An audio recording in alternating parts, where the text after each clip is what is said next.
Mesdames, Messieurs, Madame la Présidente, chère Annette, Monsieur le Président, et je ne manquerai pas de saluer bien sûr aussi le docteur Couder ainsi que tous les autres participants, chacun en vos grades et qualités. Alors Annette a notifié que je représentais le président aujourd'hui, Michel Pellieu, mais je suis très bien accompagnée puisque nous ne sommes pas moins de 4 conseillers départementaux aujourd'hui, Virginie Ciani, Thierry Lavitte et bien sûr Maryse Carrère aussi qui est arrivée. Voilà.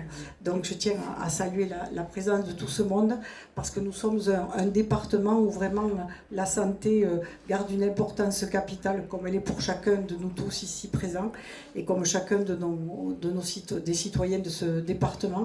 Et par le biais du Conseil territorial de santé que j'ai la chance de présider, eh bien nous tenons à prouver au quotidien que la santé, ce n'est pas l'affaire que des médecins, que de l'ARS. Je salue la présence de Mélodie ici, avec qui nous travaillons au quotidien, main dans la main.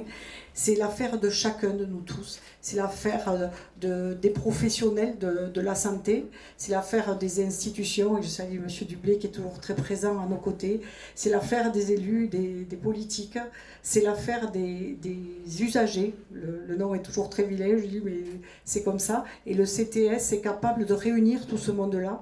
Et à travers toutes ces personnes-là, il y a bien sûr les associations. Une association comme la Ligue qui travaille tous les jours, d'une part pour mettre des liens entre le monde scientifique et la population. C'est très important, vous allez le souligner sûrement, mais on a vu tellement de progrès dans le domaine de la cancérologie que c'est vraiment quelque chose qu'il faut souligner. Tous les fonds recueillis par cette association sont destinés en grande partie à ça. C'est une association qui est là pour la promotion du dépistage aussi, et on sait l'importance de ce dépistage, puisque tout ce qui est pris à temps est forcément bien mieux soigné. C'est aussi un accompagnement au quotidien des malades et des aidants, et c'est locaux, comme tu l'as dit Annette, le sourire des personnes quand elles en repartent de ce lieu chaleureux, ce lieu où elles sont accueillies par des bénévoles, mais par aussi vos salariés. Eh bien, tout ce réconfort est aussi très important, en plus du soutien à la recherche, bien entendu. Alors, ces nouveaux locaux, ils vont apporter une visibilité encore plus importante.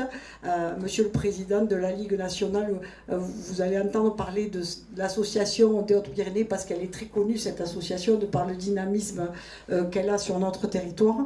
Mais cette visibilité par des locaux, elle était très importante et très attendue depuis des années, parce qu'elle va pouvoir développer toutes ces actions de prévention, ces actions de l'accent sur le dépistage, et puis aussi ces fameux soins de support qui sont si importants pour les patients, et l'accompagnement social qui doit venir avec. Et puis en étant élu du département, je ne peux pas non plus passer sous silence tout l'accompagnement des aidants. Quelqu'un qui se retrouve atteint d'un cancer, quelque chose lui tombe sur la tête, mais ça tombe aussi sur la tête de toute sa famille, de tous ses accompagnants. Et cet accompagnement des aidants, il est vraiment très très important, et nous tenons tous ensemble à le faire vivre, et nous remercions Annette et toute son équipe de le faire vivre vraiment de façon très pragmatique sur ce département. Alors félicitations pour cette pugnacité, pour avoir obtenu tout ce qui permettait d'avoir ces locaux plein centre-ville, on appelle ça comme ça, c'est ça, voilà, et qui donne cette très bonne visibilité. Alors Annette parlait de la couleur du ruban, qui sera aujourd'hui orange et blanc, parce que les couleurs c'est bleu et orange. On est très habitués, et sur ce département en particulier, je reconnais des têtes que je côtoie beaucoup lors d'Octobre Rose, on est habitué au rose. Et bien aujourd'hui, on va dire que la couleur du vert va l'emporter pour tout l'espoir qui est donné à tous les malades et tous leurs aidants à travers ces beaux locaux que vous n'allez pas manquer de mettre en valeur encore un peu plus. Donc merci beaucoup à vous tous. Longue vie à la Ligue, tant départementale que nationale, et surtout tous nos remerciements pour tout ce que vous apportez à toute la population. Merci beaucoup et bravo pour tout ça.